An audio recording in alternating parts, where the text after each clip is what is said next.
We're here with our silly Goza, which is kind of an interesting and maybe slightly strange style of beer. The Goza, up until about 5 or 6 years ago, was an almost extinct style of beer that originated in Leipzig, Germany.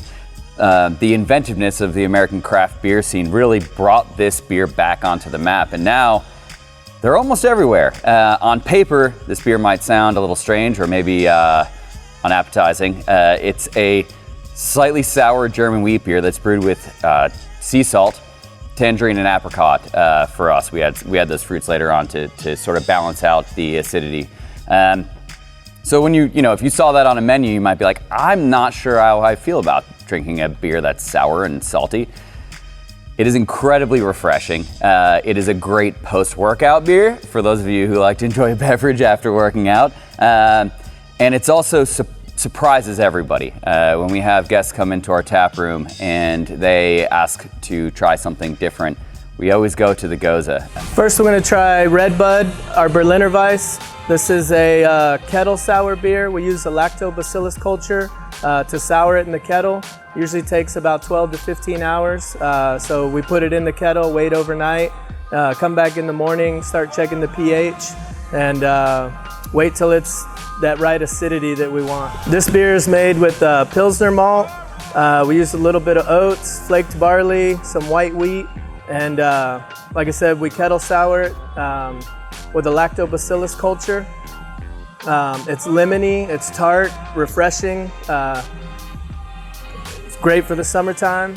We also do a cucumber version, a passion fruit guava version, and a cherry version. And we're looking to do some new flavors in the future.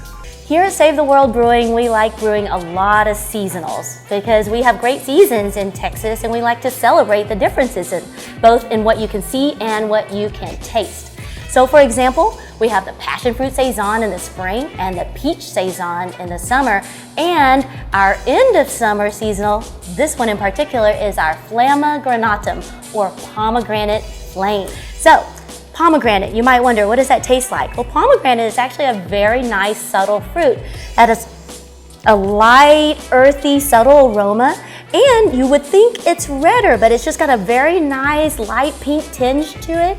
It's delightfully light and has just that hint of pomegranate tartness at the end. Very refreshing. Passion fruit wheat's a new summer seasonal for us, and it's been a lot of fun to make. We started at a jumping off point with our Real Ale White, which is our Belgian style wit, that's dry hopped with Mosaic. So we pulled that Mosaic out because Mosaic has this really unique flavor profile that we didn't think would pair well with the passion fruit. And then we came back and added natural passion fruit juice to the beer, allowed the yeast to ferment out some of the sugars, and then allowed the passion fruit aroma to stay in the beer. Fruit naturally has a lot of bacteria and microbes that are on the fruit, which is very natural out in its growing regions. We can't afford to put fruit that has bacterias and molds and everything else into our beers because we wouldn't be able to control what would happen inside the beers. So we actually have to juice that fruit, and then we have to sterilize that fruit juice before we're going to add it to our beer. And Oregon fruit does all that for us. So we're adding a fruit concentrate, but it is an all-natural fruit. We're not adding chemicals or anything else. It's really just a natural fruit juice that's been pasteurized for us.